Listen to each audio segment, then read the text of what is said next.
বন্ধুরা এসে গেছি, দেখো রান্না বান্না শুরু করে দিচ্ছি। কী করবো ভাবছিলাম, ওয়েদার ভীষণ খারাপ, বাইরে বৃষ্টি হচ্ছে, মেঘলা আকাশ, এত বাজে ওয়েদার বলার নেই। দেখো ডালটা সেদ্ধ হয়ে গেছে, টমেটো দিয়ে ডাল করবো। এই দেখো বেগুন ভাজা, মাছ ধুইনি, গুঁড়ো মাছ, আর ছেলের জন্য আছে কি বলে ওটাকে, কী মাছ বলে, পমফ্রেট মাছ ভাজা।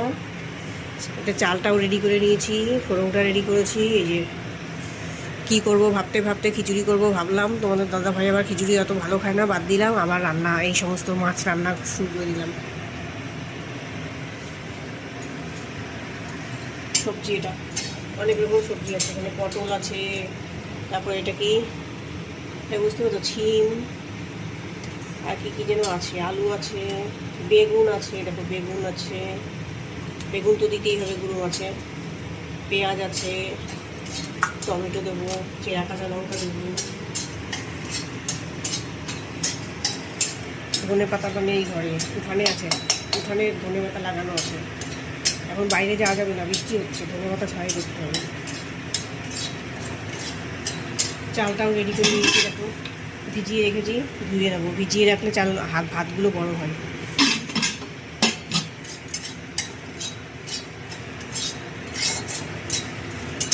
রান্না করছি, আমার ক্যামেরাম্যানও শিখে যাচ্ছে কী করে রান্না করতে হয়, কী করলে ভাত বড় হয়, কী করলে কী হয়। আমার ক্যামেরাম্যান শিখে যাচ্ছে, মানে আমার ছেলে সব শিখে যাচ্ছে, একা একা রান্না করে খেতে পারবে।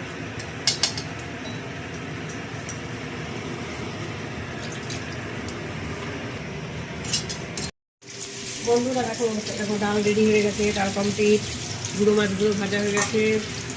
এই যে এই মাছটা ভাজছি ছেলের জন্য, পমফ্রেট মাছ, ব্যাস। তারপরে পমফ্রেট মাছ ভাজা করে বেগুনটা ভাজবো, তারপরে মাছটা করবো, ব্যাস হয়ে যাবে। ভাতটা বসাবো একটু করে, 10 মিনিট বাদে, সময় হয়নি ভাত বসাবো।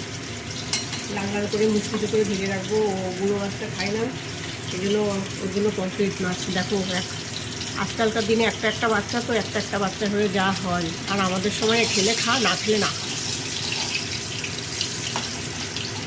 একটা একটা বাচ্চার জন্য বাবা মারা কত ভাবে, ছেলে এই মাছ খাবে না বলে ছেলের জন্য এই মাছ। আর আমাদের সময় হলে দেখতেও না, খেলে খাবি, না খেলে হাঁটা দিবি, যা হাট।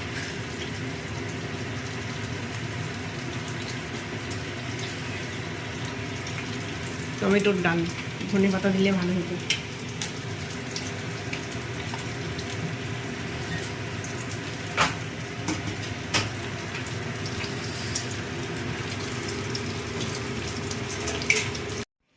দেখো কাজকর্ম কমপ্লিট, রান্নাবান্না কমপ্লিট, ভাতও হয়ে গেছে, বাসনটা মাজবো।